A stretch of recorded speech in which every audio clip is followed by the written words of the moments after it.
Hello, good day to you, my viewer.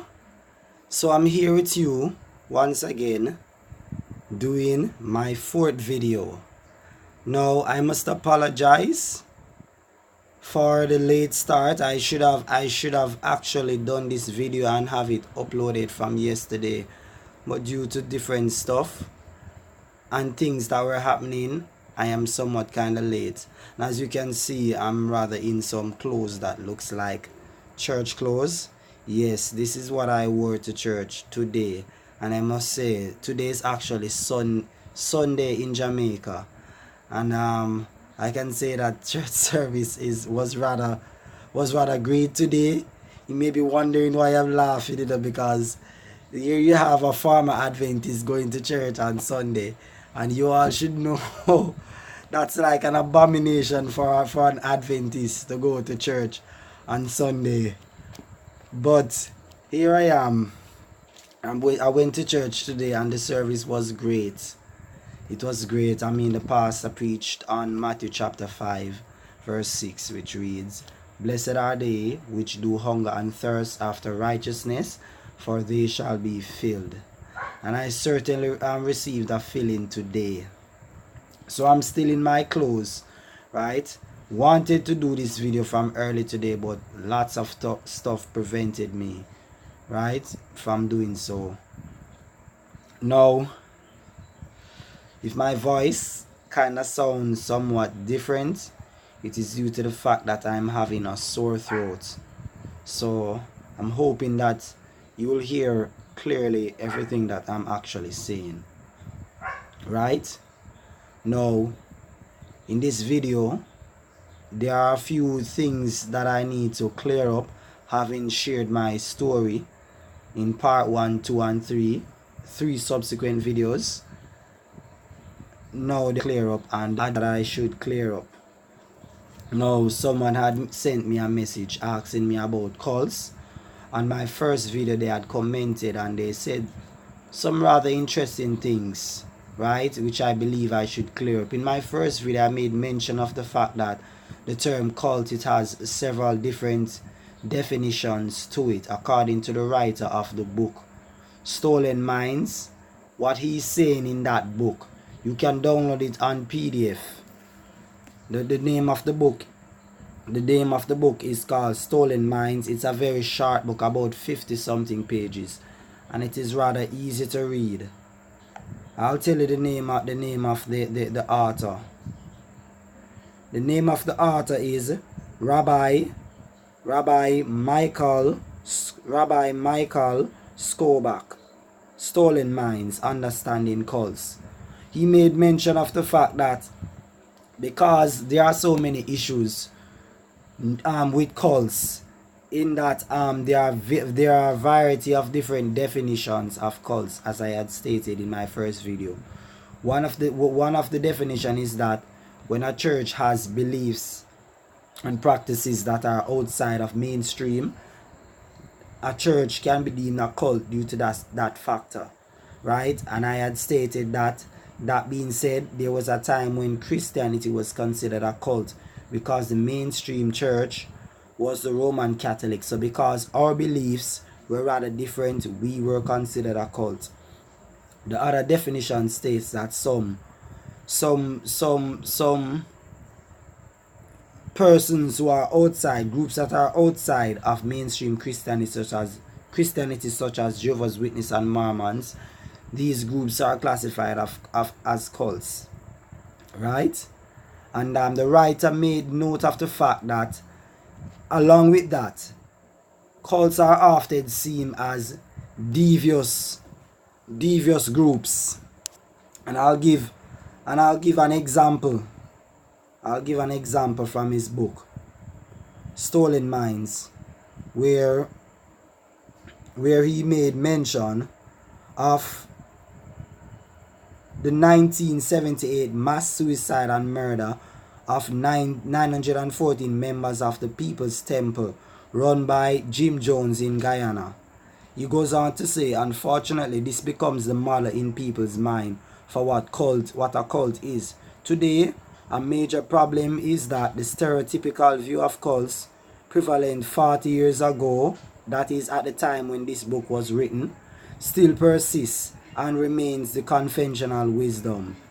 In the 1960s and 70s, sensational stories reported that these groups compel members to leave their families, live communally, and then deprive them of sleep while relentlessly controlling their diets.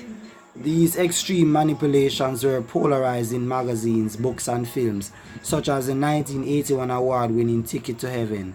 The truth is that all cults fall along a continuum ranging from highly controlling and destructive groups to those that are less so. Few are on the extreme, headline-grabbing end of the spectrum. Because of the salient issues with many groups today are more subtle and nuanced, it's sometimes difficult to see why there may be any concerns at all. It's not very useful to get caught up in identifying whether a particular group is or not a cult. However, it is extremely important to determine whether a group exhibits any behaviors that should concern us. To assign the label of cult is far less important than recognizing the red flags and warning signs of manipulation, control, and exploitation in the culture of an organization. Now, this is the writer's perspective on cults. So the emphasis in his book is more so to deal with the behaviors of this group and not so much as the doctrines. Whereas Dr. Walter Martin, in his book Kingdom of the Cults, he not only deal with the behaviors and the psychology behind these groups, but also their doctrines as well. Right? Now, I can appreciate the perspective of the writer of Stolen Minds. But the thing is now, a lot of these groups which I will be dealing with, you will realize that one doesn't only should be concerned about the behavior, but their doctrines as well, because it's a combination of both. Right? And as a result of this, I'm more in favor of Dr. Walter Martin's book because it deals with not only their behavior, but their doctrines as well. However, I still utilize the book of Stolen Minds because it has a wealth of information that is very vital in terms of behavior, because you will see that they are exhibited in these groups such as Seventh-day Adventist, Jehovah's Witness, Mormons, and the list goes on. Right? Now, that being said, I must say that the Seventh-day Adventists, they have contributed a lot to society, in that they have established many schools and provide educations for many persons. They have established hospitals and so forth. They have a lot of health centers, and they specialize in getting persons to be healthy and so forth. And in that, I must commend them. I cannot, no one can take that away from them for the effort and how they have contributed positively to society. Right? Now, I have benefited somewhat from being in the Seventh-day Adventist Church. For there is one thing that I got, which I admire to this day, that the Seventh-day Adventist Church, when it comes to Bible study, for the most part of it, they really do study. So I developed the habit of loving Bible study from being in the Seventh-day Adventist Church, and I believe that God brought me there for a special purpose, and that purpose has been fulfilled. So now the Lord will have me leave from that church and assign me to a different mission. No, I don't hate the Seventh-day Adventist Church. Right? As I've said before, I do not hate them. But regardless of how they have contributed positively to society, in the book of Matthew chapter 7, Matthew chapter 7, I'm reading from my Bible now. Matthew chapter 7, verses 21 and onwards. Not everyone that saith unto me, Lord, Lord, shall enter the kingdom of heaven, but he that doeth the will of my Father which is in heaven. Many will say to me in that day, Lord, Lord, have we not prophesied in thy name? And in thy name have cast out devils, and in thy name have done many wonderful works. And then will I profess unto them, I never knew you. Depart from me, ye that worketh iniquity. Right? So Christ is saying here that regardless of whatever good deeds that you may have done, if it is found that there is iniquity within you, and this can even go on the spectrum of doctrines, whereas a person is our group is teaching false doctrines and has practices that are very much unlike Christ, they will have to give an accountability for it on that day when they have to stand before the Savior, right? And it is due to this factor why I took it upon myself now to deal with these groups personally. The Bible also says in Jude chapter 3, in Jude 3, Jude verse 3, it reads thus. Let me go and find it in my book. It reads thus: Beloved, when I gave all diligence to write unto you the common salvation, it was needful for me to write unto you and exhort you that ye should earnestly contend for the faith which was once delivered unto the saints. Now this passage of scripture which says that we should contend for the faith which was once delivered for the saints, it is taken, the word contend there is taken from a Greek word that means to struggle for. And I'm gonna tell you shortly what the Greek word for contend there actually is. The word for contend there in the Greek comes from a word that is epagonizomai, epagonizomai, if I'm pronouncing it correctly. It means to struggle for, or to earnestly contend for, or to struggle for. So in other words, the Apostle Jude is saying here that we should struggle for the faith that was once delivered to the saints. Now, this faith is not Seventh-day Adventist faith. It is not Pentecostal faith. It is not Jehovah's Witness faith. It is not even Church of the Firstborn faith, which I attend. There's only one faith. It is not a multiple of different faiths, and each of these groups has different faith. It is only one faith in the Bible. It didn't say faiths, but faith. We should contend for that faith, and that faith is the faith that is written in scripture, right? So whichever group is teaching anything, that it must be in accordance to what is written. Now, I have found what is written by I have found what the Seventh-day Adventist Church teachings to not be in accordance with what is written, and other groups as well. And due to this factor, I am fulfilling the biblical mandate, which is to struggle for that faith that is written in the Bible, right? No one is supposed to come and try to set aside that faith that is in the Bible. And when a group tries to do that, we are told that we should contend for it. And that's precisely why I have started this ministry. Now, that being said, as I continue along, now I should have made mention in my previous videos that there were two scenarios where something was done at a church at the church I attended before I had left the Seventh-day Adventist Church, right? In that, one day I went to church when the pastors were unaware that I was there, and a sermon was preached on the Godhead. That was when I had believed the anti-Trinitarian nonsense, which I later found out were errors.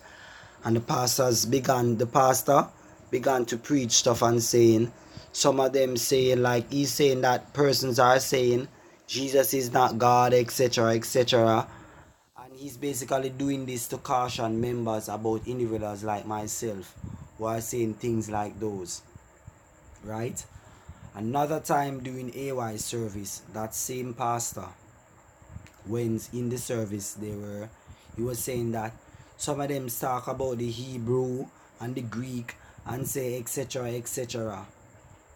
Right, the first time when he preached a sermon, not being aware that I was in the church, I came and shake his hand, and it was almost as if he had seen a ghost. Second time during AY service, the same thing. He acknowledged that I was there. He didn't know I was there at first, because due to the fact that because of the hurt, I had started attending church less frequent, and so because of that, they could not determine when I'll be at church and when I will not. So whenever it seems I'm not there, they do their thing in order to caution members, despite the fact that I begged, pleaded, and beseeched to speak to them on matters and certain stuff. They all they wanted was just to gather information from me and then to use it against me. They didn't really want to see where I'm coming from, and due to these factors, these are all the stuff that contributed to me being hurt and angry. If you listen to all my story and so forth, these are some of the stuff why I was hurt and angry and why I bashed the church. I did many things that were not Christ-like, posted memes mocking them and so forth. I try to restrain myself from doing that, but many times I slip and post memes, bash them and mock them, which is not Christ-like. I'm just human, I'm not Christ, right? And I'm not finding excuse for my behavior, hence why I am apologizing, right? I did not deal with the matter in a Christ-like manner, and for that I am sorry. However, I will not apologize for how I felt. I had every single right to be hurt and every single right to be angry. The Bible says angry and sin not. The only problem is that I sinned while being angry, and I'm apologizing for that. Now I know that a lot of them have not received apology from not one of them who had done the stuff that they did to me. Perhaps they don't feel a need to apologize, right? Or perhaps they would want to, but they can't bring themselves to do it. And for those persons, I say it freely, publicly, that I have forgiven them. You understand? I have forgiven them. But I share my story, not that I'm looking pity or anything, but for you guys to appreciate and understand where I'm coming from and why I see a necessity to build this ministry. Because Seventh-day Adventist is not the only group that does these kind of things, right? As a matter of fact, I'm going to quote something from Dr. Walter Martin book, Kingdom of the Cult, where this is concerned. And it reads thus. Yes, I have found what I want to read now. Now in his book he says, first and foremost, the belief system of cults are characterized by closed-mindedness. In the next paragraph he says, although many people are closed-minded about their religious faith, including many Christians, cultists are usually closed-minded not only because of their own determinations, but also because the cults almost invariably teach their followers not to question nor to interact with outsiders, especially ones critical of the cult's belief, and to depend on the cult's authority structure to tell them what to believe without any personal reflection at all. Right? So it said that that the followers are told not to question things.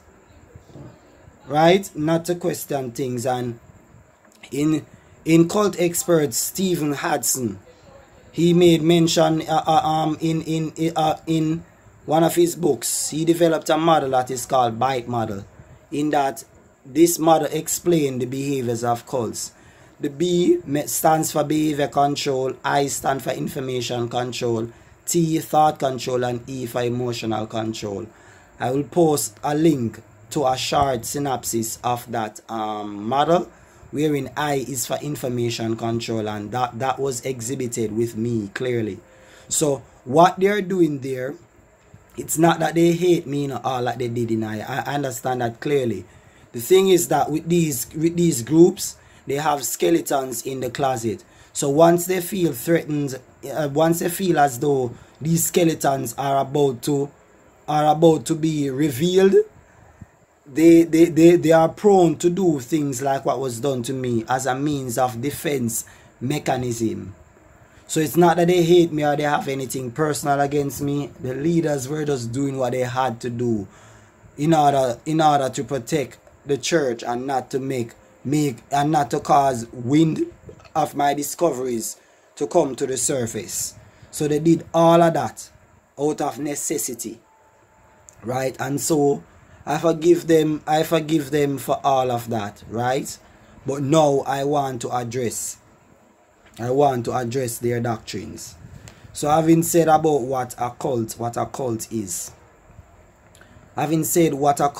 right, and seeing the dynamics of cults, that they are often sometimes deemed as persons as evil organizations, right? They may even think that it's an organization that works witchcraft and so forth, right?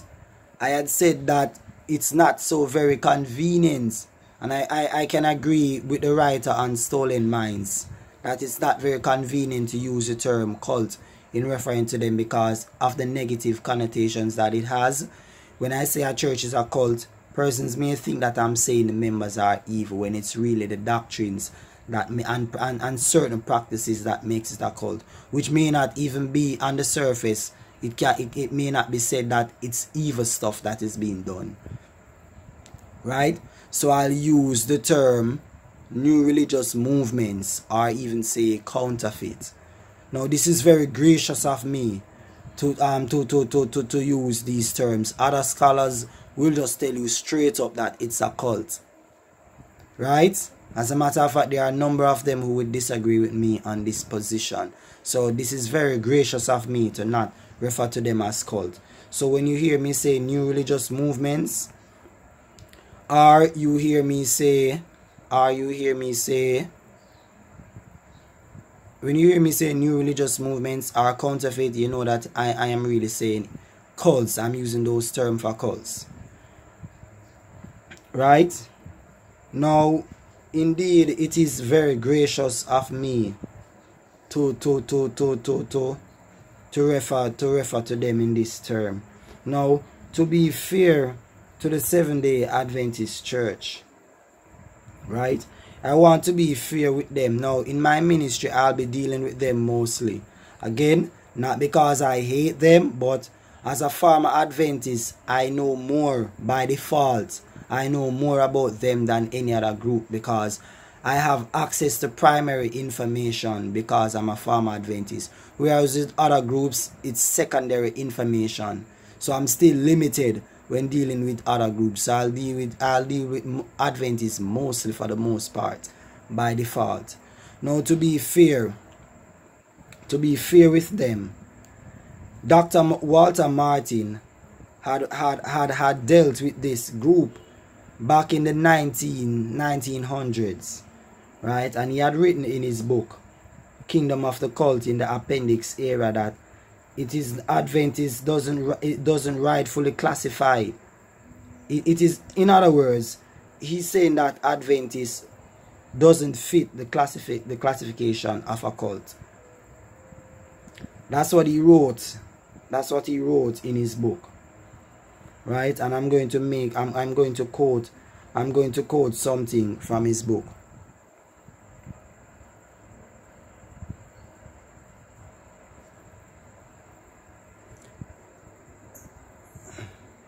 He says, "It is my conviction that one cannot be a true Jehovah's Witness, Mormon, Christian Science, etc., and be a Christian in the biblical sense of the term. But it is perfectly possible to be a Seventh-day Adventist and be a true follower of Jesus Christ, despite certain heterodox concepts which will be discussed." You can look up the meaning of heterodox. He went on to say, such Christian leaders as Louis T. Talbot, M.R. Dehan, John R. Rice, Anthony A. Hokema, J.K. Van Van Balen, Herbert Bird, and John R. Gernster have taken the position that Adventist is in fact a cult system, whereas the late Donald Gray Barnhouse, myself, E. Scholar English, and quite a few others have concluded the opposite. Since the opposing view has had wide circulation over a long period of time, I felt it was necessary to conclude here Seventh-day Adventism as a proper counterbalance, presenting the other side of Adventism and representing the theology of Adventism as the Adventists themselves believe it, and not as many critics have caricatured it. This, of course, is not to be construed. This is the important part now, you know. This, of course, is not to be construed in any sense of the term as an endorsement of the entire theological structure of Seventh-day Adventism, a portion of which is definitely out of the mainstream of historical Christian theology, and which I have taken pains to refute. You hear what he said? He has taken pains to refute them. But I believe it is only fair and ethical to consider both sides of an extremely difficult and provocative controversy which shows very little sign of abating in our day. Evangelical ministries to cults continue to hold differing opinions on whether or not Seventh-day Adventism is properly cultic or not. Part of the ambiguity arises from different definitions of the word cult and cultic. Others come from orthodox theological positions such as traditional reform that reject Arminian viewpoint as heretical and thus reject Adventism on that ground. Dr. Ruth Tucker of Trinity Evangelical Divinity of School observes, an overview of Seventh-day Adventism seems, this is what Dr. Ruth Rutter says, an overview of Adventism, Seventh-day Adventism seems to indicate that the determining factors on whether a religious movement is a cult are not always black and white. There are gray areas, and this movement would fall into such an area as an ambiguous category. Its historic roots being more cultic than its present day perspective. Indeed, when the distinctive doctrines of the Seventh-day Adventists are not strongly emphasized, most Protestant evangelicals would probably find themselves far more at home in an Adventist church than in a liberal mainline Protestant one. So based on this, one can see that there were many controversies regarding the Seventh-day Adventist Church as to whether it's a cult or not. Right? Whether it's a cult or not. These are the controversies that arose over it. So many say it's a cult and many say it's not. And because of its ambiguous nature, and that it has gotten acceptance in mainstream Christianity as evangelicals, it makes it rather hard to deal with as opposed to other groups that I'll deal with, right? So I'm being fair with them. Due to Walter Martin's statement on these, Seventh-day Adventists oftentimes use Dr. Walter Martin as a means to defend themselves, right? And that they'll be like, well, Dr. Walter Martin say we are not a cult, so I don't know what you people are trying to say. Dr. Walter Martin says we are not a cult. So they use Dr. Walter Martin as a way to defend themselves. Now, to my viewer, if you don't know who Dr. Walter Martin is, just know that he's one of the big dogs in Christendom. You can do your history on it. He's often dubbed as the godfather of apologetics to cults. Some say he's the father of apologetics to cults. Right? So once you're studying, you are doing the work of apologetics, you are bound to hear Dr. Martin come up. He's like a John Luther in his time. So once he brands a church as a cult, that term will stick with the church forever unless it moves from the stuff that cause him to call it a cult. So when Dr. Walter Martin visits your church for its doctrines, you better shake in your pads. He's not alive now, but that's the influence that he has. And due to his pronouncement of it not being a cult, Seventh-day Adventist has managed to reach where it has reached to this point. Now I must add that I'm gonna have to I must add that Walter Martin said something in just before his death. He made mention of something which I'm gonna read. I'm gonna read to you now. Right? Many in the former Adventist camp says when Dr. Walter Martin had visited the Seventh-day Adventist Church regarding their doctrines, it is said that Walter Martin was lied to. And because he was lied to, it influenced his decision in not deeming it as a cult, in not labeling it as a cult. But he said something little before his death. He said something. I fear that if they continue to progress at this rate, that the classification of a cult can't possibly miss being reapplied to the Seventh-day Adventism. I'm gonna post the link down below where this is recorded. Right? I'm gonna post it down where this is recorded. Now, he had said this based on his observation on how Seventh-day Adventists were progressing. After he had stated that it's not a cult, he began to realize some things that are going on with them that is causing him to think in himself that he may have made a bad choice in not labeling it as a cult. Right? So I'm being totally fair, giving you both sides of the story. Right? I'm being totally fair. Now, that being said, for now, because I have gone over the time, I have taken all these time just to show. So I've set the platform for you to understand that what I'm doing is of a serious nature, right? It is not a light work. The Bible supports it, defending the faith, right? And I shared my story that if Seventh-day Adventist Church, if they had nothing to hide and if their doctrines were were all biblical, then my once leaders never need, there would have been no need for them to deal with me in the manner that they have dealt with me, right? So I've shared all these just for you guys to understand. Now I'm saying this to you now. Please look forward for my upcoming video on Seventh-day Adventism, core doctrine, the investigative judgment. Now, last but not least, like, comment, subscribe, and click the bell icon that is beside the subscription so that you can receive notifications whenever I make new uploads.